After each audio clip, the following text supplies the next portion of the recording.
নমস্কাৰ ডিজি ইনফো আসাম চেনেললৈ পুনৰবাৰ আপোনালোকক স্বাগতম জনাই আজি আপোনালোকক এই নতুন ভিডিঅ'ৰ জৰিয়তে আপোনালোকক জনাব বিচাৰি আছো যদি আপোনালোকে পিএম কিষাণৰ কাৰণে আবেদন কৰি থৈছিলে তেতিয়াহলে আপোনালোকে কি কৰিব লাগিব এতিয়া চাওক ইতিমধ্যে চৰকাৰে ঘোষণা কৰিছে যি 15 নম্বৰ কিস্তি আছে এই 15 নম্বৰ কিস্তি অতি সোনকালে আপোনালোকে নৱেম্বৰৰ ভিতৰত আপোনালোকে এই 15 নম্বৰ কিস্তি আপোনালোকে লাভ কৰিব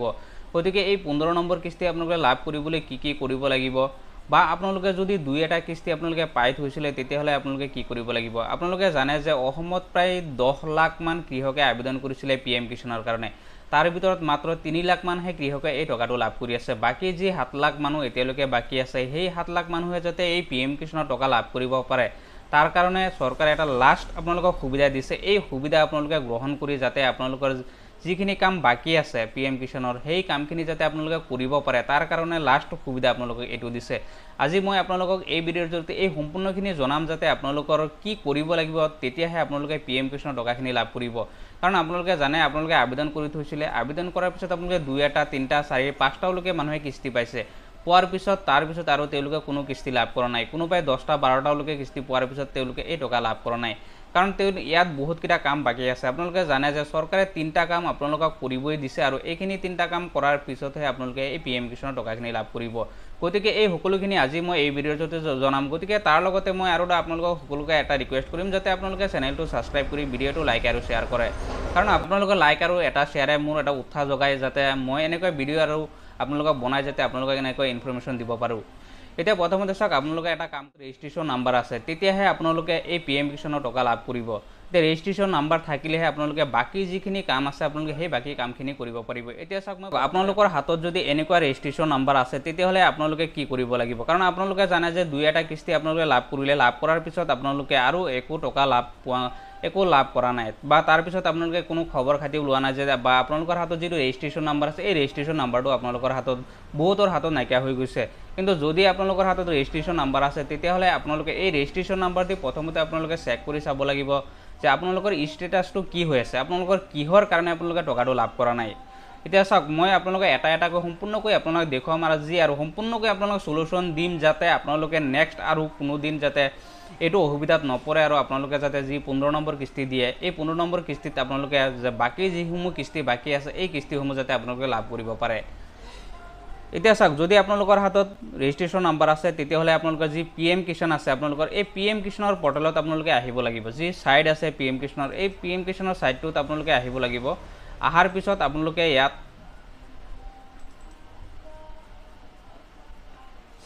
এতে আপোনালোকৰ হৈছে এটো মেইন সাইট এই পিএম কিষাণৰ সাইটত আহাৰ পিছত আপোনালোকে ইয়াত কি কৰিব লাগিব এতিয়া চাওক প্ৰথমতে আপোনালোকে চেক কৰি চাব লাগিব যে আপোনালোকৰ পিএম কিষাণৰ প্ৰবলেমটো কি হৈ আছে কিহৰ কাৰণে আপোনালোকে টকা লাভ কৰা নাই বা দুই এটা কিস্তি লাভ কৰিছিলে বা বাকি কি কিস্তি কিহৰ কাৰণে আপোনালোকে লাভ কৰা নাই এই সকলোখিনি সলিউশন আজি মই এই ভিডিঅ'ৰ জৰিয়তে দিম এতিয়া চাওক নন ইউৰ ষ্টেটাস আছে আপোনালোকে নন ইউৰ ষ্টেটাসত ক্লিক কৰিব ক্লিক কৰাৰ পিছত আপোনালোকৰ হাতত যি ৰেজিষ্ট্ৰেচন নাম্বাৰ আছে এই ৰেজিষ্ট্ৰেচন নাম্বাৰটো ইয়াতে বহাই দিব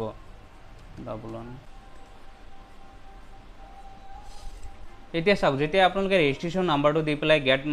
গেট ষ্টেটাসত ক্লিক কৰিলে তাৰ পিছত আপোনালোকে ইয়াত চাব লাগিব যে ইভিলিটি ইউৰ ষ্টেটাস ইয়াত প্ৰবলেমটো কি হৈছে এইটো হৈছে আপোনালোকৰ মেইন প্ৰবলেম ইয়াত যিখিনি প্ৰবলেম হৈছে এই প্ৰবলেমখিনি আপোনালোকে সলিউশন কৰিব লাগিব তেতিয়াহে আপোনালোকে যেতিয়ালৈকে সলভ নকৰে তেতিয়ালৈকে আপোনালোকে টকা লাভ নকৰে ইয়াত চাওক প্ৰথম প্ৰবলেম হৈছে এটো ল্যান্ড সেন্ডিং তে ল্যান্ড সেন্ডিং ইয়াত ইয়েস হৈ আছে তাৰ কোনো প্ৰবলেম নাই এক নম্বৰ প্ৰসেস আপোনালোকৰ এটো হৈছে ফাৰ্স্ট প্ৰসেস যেটো এক নম্বৰ প্ৰসেস এটো আপোনালোকৰ অলৰেডি কমপ্লিট হৈ আছে ধৰক এনেকুৱা যদি আপোনালোকৰ প্ৰবলেম হৈ আছে ল্যান্ড সেন্ডিং ইয়েস হৈ আছে তেতিয়াহলে আপোনালোকৰ ল্যান্ড সেন্ডিংৰ কাৰণে একো কাম কৰিব নালাগে যদি নো হৈ থাকে তেতিয়াহলে আপোনালোকে কি কৰিব যদি আপোনালোকৰ ল্যান্ড সেন্ডিং নো হৈ থাকে তেতিয়াহলে আপোনালোকৰ যি মাটিৰ কাগজপাতি আছে এইখিনি মাটিৰ কাগজপাতি আপোনালোকৰ যি এগ্ৰিকালচাৰ অফিচ আছে বা আপোনালোকৰ যি গ্ৰাম সেৱক আছে তেওঁৰ হাতত জমা দিয়ক জমা দিয়াৰ পিছত তেতিয়াহলে তেওঁলোকে এই মাটিৰ কামখিনি সম্পূৰ্ণ কৰি দিব তাত যি নো হৈ আছিল তাত ইয়েস কৰি দিব আৰু যদি ইয়েস হৈ আছে তেতিয়াহলে আপোনালোকে ইয়াত আৰু একো কৰিব নালাগে এই হৈছে প্ৰথম কাম এক নম্বৰ কাম আপোনালোকৰ এটো যদি ঠিকে থাকে আছে তেতিয়াহলে একো কৰিব নালাগে তে নেক্সট হৈছে দুই নম্বৰ কাম হৈছে সাগটো ইকেৱাইসি হৈছে ডাঙৰ এটা সমস্যা ডাঙৰ এটা প্ৰবলেম এটো আপোনালোকে কেনেকৈ সলভ কৰিব এতিয়া চাওক ইকেৱাইসি আপোনালোকে প্ৰথমতে কৰিবলৈ কি কৰিব লাগিব এতিয়া চাওক ইকেৱাইসি কৰিবলৈ আপোনালোকৰ যি ৰেজিষ্ট্ৰেচন নাম্বাৰ আছে আপোনালোকৰ এই ৰেজিষ্ট্ৰেচন নাম্বাৰৰ লগত আপোনালোকে এতিয়া চাওক এইটো হৈছে আপোনালোকৰ যি ৰেজিষ্ট্ৰেশ্যন নাম্বাৰ এই ৰেজিষ্ট্ৰেশ্যন নাম্বাৰৰ লগত আপোনালোকৰ যি আধাৰ কাৰ্ড আছে এই আধাৰ কাৰ্ড আপোনালোকে লিংক কৰিবই লাগিব তাৰ পিছতে আপোনালোকে ই কেৱাইচি কৰিব পাৰিব যেতিয়ালৈকে আপোনালোকে আধাৰ কাৰ্ডৰ লগত এই নাম্বাৰ লিংক নকৰে তেতিয়ালৈকে আপোনালোকে ই কেৱাইচি কৰিব নোৱাৰে চাওক কাৰণ এইটো ষ্টেটাছ যিটো ইয়াত দেখুৱাই আছোঁ এইটো কোনো আধাৰ কাৰ্ডৰ লিংক কৰা নাই মোবাইল নাম্বাৰ লিংক নাই একো নাই গতিকে তেওঁ ই কেৱাইচি কেতিয়াও কৰিব নোৱাৰে গতিকে ই কেৱাইচি কৰিবলৈ প্ৰথমতে তেওঁ আধাৰ কাৰ্ডৰ নাম্বাৰৰ লগত তেওঁৰ যি ৰেজিষ্ট্ৰেশ্যন নাম্বাৰ আছে এই ৰেজিষ্ট্ৰেশ্যন নাম্বাৰটো লিংক কৰিব লাগিব এতিয়া ৰেজিষ্ট্ৰেশ্যন নাম্বাৰটো লিংক কৰিবলৈ আপোনালোকে আগতেতো বহুত ঘূৰিছে মই বহুত ঘূৰিছে জানো যে অফিচত ঘূৰিছে বহুত ঘূৰি পকি আজিলৈকে যদি ৰেজিষ্ট্ৰেশ্যন কৰিব পৰা নাই ৰেজিষ্ট্ৰেশ্যন নাম্বাৰৰ লগত আধাৰ নাম্বাৰ লিংক কৰিব পৰা নাই তেতিয়াহ'লে আপোনালোকে অতি সহজে এতিয়া আপোনালোকে এই ৰেজিষ্ট্ৰেশ্যন নাম্বাৰৰ লগত আপোনালোকে আধাৰ কাৰ্ড লিংক কৰিব পাৰিব আধাৰ কাৰ্ড আপোনালোকে লিংক কৰিবলৈ আপোনালোকৰ ওচৰত যি CSC চেণ্টাৰ আছে আপোনালোকৰ এই CSC চেণ্টাৰত গৈ আপোনালোকে আধাৰ কাৰ্ডৰ লগত আপোনালোকৰ যি ৰেজিষ্ট্ৰেশ্যন নাম্বাৰ আছে এই ৰেজিষ্ট্ৰেশ্যন নাম্বাৰৰ লগত লিংক কৰিব পাৰিব এইটো অতি সোনকালে অতি সহজে চৰকাৰে আপোনালোকক লাষ্ট এইটো সুযোগ দিছে কাৰণ বহুত মানুহ যেতিয়া অফিচত ঘূৰি যেতিয়ালৈকে আধাৰ লিংকটো কৰিব পৰা নাই তাৰ কাৰণে চৰকাৰে লাষ্ট এইটো সুবিধা দিছে যে আপোনালোকৰ ওচৰত যি CSC চেণ্টাৰ আছে তাত গৈ আপোনালোকে আধাৰ নাম্বাৰটো আপোনালোকে লিংক কৰিব পাৰিব আধাৰ নাম্বাৰটো আপোনালোকৰ যদি আধাৰ কাৰ্ডত যদি আপোনালোকৰ মোবাইল নাম্বাৰ লিংকো নাথাকে তেতিয়াহ'লে আপোনালোকে কৰিব পাৰিব কাৰণ তাত আপোনালোকৰ যি বায়োমেট্ৰিক সিস্টেম আছে আপোনালোকে সেই বায়োমেট্ৰিক পদ্ধতিৰে আপোনালোকে এই আধাৰ নাম্বাৰটো লিংক কৰিব পাৰিব এতিয়া চাওক যদি আপোনালোকৰ হাতত ৰেজিষ্ট্ৰেশ্যন নাম্বাৰ আছে আৰু আপোনালোকৰ ওচৰত CSC চেণ্টাৰ আছে আপোনালোকে CSC চেণ্টাৰত যাব গৈ পেলাই আপোনালোকৰ যি এণ্টাৰ আপডেট মোবাইল নাম্বাৰ লিখা আছে আপডেট আধাৰ নাম্বাৰ লিখা আছে তাতে তেওঁলোকে যি CSC চেণ্টাৰ আছে CSC চেণ্টাৰ তেওঁলোকে গম পায় তেওঁলোকে কি কৰিব লাগিব কাৰণ আপোনালোকে এটাই জানে যে আপোনালোকৰ হাতত ৰেজিষ্ট্ৰেশ্যন নাম্বাৰটো লাগিবই সেই ৰেজিষ্ট্ৰেশ্যন নাম্বাৰটো লৈ যোৱাৰ পিছত যি CSC চেণ্টাৰ আছে তেওঁলোকে আপোনালোকৰ হাতৰ যি ৰেজিষ্ট্ৰেশ্যন নাম্বাৰটো আছে ৰেজিষ্ট্ৰেশ্যন নাম্বাৰটো ল'ব আৰু আধাৰ কাৰ্ডটো লৈ পেলাই তেওঁলোকৰ বায়োমেট্ৰিক পদ্ধতিৰে যদি মোবাইল নাম্বাৰ লিংক নাই তেতিয়া কোনো কথা নাই এতিয়া চাওক যি আপোনালোকে যেতিয়া ৰেজিষ্ট্ৰেশ্যন নাম্বাৰটো দিব ৰেজিষ্ট্ৰেশ্যন নাম্বাৰটো দিয়াৰ লগে লগে তেওঁলোকে যেতিয়া ৰেজিষ্ট্ৰেশ্যন নাম্বাৰ দি সাৰ্চ কৰিব সাৰ্চ কৰাৰ লগে লগে চাওক নামটো আহি যাব তেওঁলোকে সাৰ্চ কৰাৰ পিছত তেওঁৰ নামটো আহি যাব আহাৰ পিছত যি মোবাইল নাম্বাৰ আছে আপোনালোকৰ সেই মোবাইল নাম্বাৰটো দিব মোবাইল নাম্বাৰত এটা OTP যাব যিটো নাম্বাৰ দিব সেইটো আপোনালোকৰ যি PM কিষাণৰ পৰ্টেল আছে PM কিষাণ পৰ্টেলৰ লগত এইটো ৰেজিষ্ট্ৰেশ্যন হৈ যাব কাৰণ আপোনালোকে আধাৰ নাম্বাৰত মোবাইল নাম্বাৰ নাথাকিলেও আপোনালোকে এইটো বায়োমেট্ৰিক সিস্টেমত আপোনালোকে আপডেট কৰাব পাৰিব আপোনালোকে যেতিয়া আপোনালোকে PM কিষাণৰ পৰ্টেলত যেতিয়া আপোনালোকে CSC চেণ্টাৰত গৈ যেতিয়া আপডেট কৰাব আপডেট কৰোৱাৰ লগে লগে আপোনালোকে তাতে আপোনালোকে EKYC কমপ্লিট কৰিব পাৰিব কাৰণ এইটো সময় নালাগে এইটো লাষ্ট যেটো সুবিধা দিছে কাৰণ প্ৰথমতে CSC চেণ্টাৰত এইটো সুবিধা দিয়া নাছিলে মানে মানুহে যেতিয়া ঘূৰি বহুত কষ্ট পাইছে হিমন্ত বিশ্ব শৰ্মা ডাঙৰীয়াই ইতিমধ্যে ঘোষণা কৰিছিল যে 7 লাখ নতুনকৈ PM কিষাণ প্ৰদান কৰিব তে সেই 7 লাখ মানুহ ইতিমধ্যে বাকি হৈ আছে এই 7 লাখ মানুহে যাতে PM কিষাণ লাভ কৰিব পাৰে তাৰ কাৰণে CSC চেণ্টাৰত এইটো লাষ্ট সুবিধা দিছে যে এইটো সুবিধা আপোনালোকে গ্ৰহণ কৰি যাতে আপোনালোকৰ PM কিষাণৰ টকা লাভ কৰিব পাৰে তাৰ কাৰণে এইটো সুবিধা প্ৰদান কৰিছে এতিয়া আপোনালোকে PM কিষাণৰ ৰেজিষ্ট্ৰেশ্যন নম্বৰত যেতিয়া আপোনালোকে আধাৰ নম্বৰটো লিংক কৰিব লিংক কৰাৰ পিছত আপোনালোকে সেকেন্ড EKYC টো কমপ্লিট কৰিব EKYC টো কমপ্লিট কৰাৰ পিছত আপোনালোকৰ এইটো 2 নম্বৰ যেটো কাম আছে এই 2 নম্বৰ কামটো আপোনালোকৰ কমপ্লিট হৈ যাব নেক্সট কাম হৈছে 3 নম্বৰটো কাম হৈছে আপোনালোকে চাওক বেংক একাউণ্ট সেন্ডিং স্ট্যাটাস নো হৈছে এইটো কাৰণ আপোনালোকৰ যেটো বেংক একাউণ্ট আছে এই বেংক একাউণ্টৰ লগত আপোনালোকৰ যি আধাৰ কাৰ্ড আছে এই আধাৰ কাৰ্ডটো লিংক কৰিবই লাগিব আপুনি যি কোনো একাউণ্ট হক আগতে PM কিষাণত দিয়া নাম্বাৰ হক বা পিছত আপোনালোকৰ একাউণ্ট খোলা হৈ আছে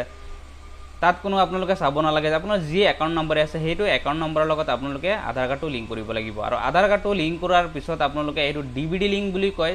এই DVD লিংক আপোনালোকৰ সেই আধাৰ কাৰ্ডত থাকিব লাগিব কাৰণ আপোনালোকৰ যদি 3টা 4টা একাউণ্ট থাকে তাত যি কোনো এটা একাউণ্টতহে আপোনালোকৰ DVD লিংক হ'ব তেতিয়া আপোনালোকৰ সেই DVD লিংক হৈ যাব একাউণ্টত তেতিয়া আপোনালোকৰ ইয়াত যি নো হৈ আছে আপোনালোকৰ ষ্টেটাস নো হৈ আছে এইটো আপোনালোকৰ অলৰেডি ইয়াত ES আহি যাব যেতিয়া আপোনালোকৰ এই ES আহি যাব তেতিয়াহলে আপোনালোকৰ PM কিষাণৰ যিখিনি আপোনালোকৰ প্ৰবলেম আছে এই প্ৰবলেমখিনি সলভ হৈ যাব যেতিয়া আপোনালোকৰ এতিয়া যি 15 নম্বৰ কিস্তি প্ৰদান কৰিব চৰকাৰে এই 15 নম্বৰ কিস্তি আপোনালোকৰ নৱেম্বৰৰ ভিতৰত এই 15 নম্বৰ কিস্তি প্ৰদান কৰিব এই 15 নম্বৰ কিস্তিত আপোনালোকে যিখিনি টকা বাকি আছে এই টকাখিনি আপোনালোকে লাভ কৰিব পাৰিব আপোনালোকৰ যদি এতিয়ালৈকে এই বাকি আছে আপোনালোকৰ PM কিষাণত এই কামখিনি কৰিবলৈ তেতিয়া আপোনালোকে অতি সোনকালে আপোনালোকৰ CSC চেণ্টাৰত যাওক CSC চেণ্টাৰত গৈ আপোনালোকে বাকিখিনি কাম সম্পূৰ্ণ কৰক এতিয়া চাওক আপোনালোকে এতিয়া কোনে আপোনালোকে এই কামখিনি কৰিব লাগিব এতিয়া চাওক আপোনালোকৰ হাতত যদি লিষ্ট নাই আপোনালোকে এই লিষ্ট কেনেকৈ ওলাব এতিয়া চাওক বহুতে জানে যে বহুতে মানুহে পাহৰি গৈছে যে PM কিষাণত যে মই আবেদন কৰিছিলোঁ বা 2টা কিস্তি পোৱাৰ পিছত তেওঁলোকে পাহৰি গৈছে যে তেওঁলোকৰ নাম আছে নে নাই বা তেওঁলোকৰ ৰেজিষ্ট্ৰেশ্যন নম্বৰ ক'ত পাব বা কি কৰিব এতিয়া চাওক যেতিয়া PM কিষাণৰ পৰ্টেলত আহিব আহাৰ পিছত যেটো বেনিফিচিয়াৰী লিষ্ট আছে আপোনালোকে এই বেনিফিচিয়াৰী লিষ্টত আপোনালোকে কি কৰিব কি আপোনালোকে যেটো ষ্টেট আছে ষ্টেট সিলেক্ট কৰিব আপোনাৰ যি ডিস্ট্ৰিক্ট আছে আপোনালোকে ডিস্ট্ৰিক্ট সিলেক্ট কৰিব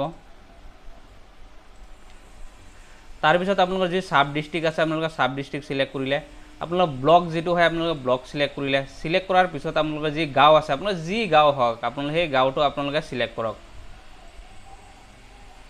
গাঁওটো সিলেক্ট কৰাৰ পিছত আপোনালোকে গেট ৰিপোৰ্টত আপোনালোকে ক্লিক কৰিব গেট ৰিপোৰ্টত ক্লিক কৰাৰ পিছত চাওক ইয়াত গোটেই নামখিনি আহি গৈছে ইয়াত যিমান মানুহ আছে এই মানুহখিনি কোনখিনি হৈছে যি 10 লাখ মানুহে ইতিমধ্যে যে আবেদন কৰিছিলে প্ৰথমে এই 10 লাখ মানুহৰ ভিতৰত এই গোটেইখিনি নাম আছে এই 10 লাখ মানুহৰ ভিতৰত যিখিনি মানুহ আছে যিখিনি মানুহে ইতিমধ্যে জানে 10 লাখৰ ভিতৰত মাত্ৰ 3 লাখ মানহে মানুহে কৃষকে এই টকাটো লাভ কৰি আছে বাকি 7 লাখ মানুহ এতিয়ালৈকে পেন্ডিং হৈছে তেওঁলোকে পিএম কিষাণৰ একো কাম কৰা নাই কাৰণ বহুত ডুপ্লিকেট আছিলে তেওঁলোকে বাদ দিলো তাৰ ভিতৰত যদি আৰু আধা মানুহখিনি কৰে তেতিয়াহলে পিএম কিষাণৰ যিখিনি টকা আছে আপোনাৰ যিখিনি জেনুইন মানুহ আছে তেওঁলোকে যাতে বাদ নপৰে সেইকাৰণে চৰকাৰে এই পদক্ষেপ লৈছে যাতে আপোনালোকে পিএম কিষাণৰ টকাটো লাভ কৰিব পাৰে এই যে চাওক ইয়াত যিখিনি মানুহৰ নাম আছে এই মানুহখিনিয়েহে এতিয়া তেওঁলোকৰ পিএম কিষাণৰ যদি প্ৰবলেম হৈ আছে এটা দুটা কিস্তি লাভ কৰিছে ইয়াত যিখিনি মানুহৰ নাম আছে চাওক ইয়াত সকলোৱে এটা দুটা তিনটা পাঁচটা ছয়টা কিস্তিলৈকে তেওঁলোকে লাভ কৰিছে এই মানুহখিনিয়ে এতিয়া কি কৰিব পাৰিব এই মানুহখিনিয়ে এতিয়া যি সিএসসি সেন্টাৰ আছে তেওঁলোকৰ ওচৰত গৈ আপোনালোকৰ যি ৰেজিষ্ট্ৰেচন নাম্বাৰ আছে ৰেজিষ্ট্ৰেচন নাম্বাৰ দি আপোনালোকে আধাৰ কাৰ্ডৰ নাম্বাৰটো লিংক কৰক লিংক কৰাৰ পিছত আপোনালোকে ইকেৱাইচিটো কমপ্লিট কৰক ইকেৱাইচিটো কমপ্লিট কৰাৰ পিছত আপোনালোকে যি বেংক একাউণ্ট আছে বেংক একাউণ্টত আপোনাৰ আধাৰ কাৰ্ডটো লিংক কৰক আৰু যদি আপোনালোকে এতিয়ালৈকে যদি মাটিৰ যি প্ৰবলেম হৈছে মাটিত যদি লেণ্ড চেণ্ডিং নহৈ থাকে তেতিয়াহলে আপোনালোকৰ গ্ৰাম সেৱকৰ ওচৰত যাওক বা আপুনি এগ্ৰিকালচাৰ অফিচত যাওক গৈ পেলাই আপোনালোকে এই বাকি কামখিনি কমপ্লিট কৰক বা আপোনালোকৰ সিএসসি সেন্টাৰৰ জৰিয়তে আপোনালোকে অনলাইনৰ সিস্টেমতো আপোনালোকে যিখিনি মাটিৰ কাগজ দিব লগা আছে এইখিনি আপোনালোকে দিব পাৰিব গতিকে এই সম্পূৰ্ণখিনি কাম যেতিয়া আপোনালোকে কমপ্লিট কৰিব তেতিয়াহলে আপোনালোকৰ যি 15 নম্বৰ কিস্তি প্ৰদান কৰিব এই 15 নম্বৰ কিস্তি আপোনালোকে লাভ কৰিব পাৰিব এতিয়াও যদি আপোনালোকৰ কোনো জানিবলৈ অসুবিধা থাকে তেতিয়াহলে কমেন্ট কৰিব কমেন্ট কৰাৰ পিছত মই যিমান পাৰো আপোনালোকক জনাবলৈ চেষ্টা কৰিম ধন্যবাদ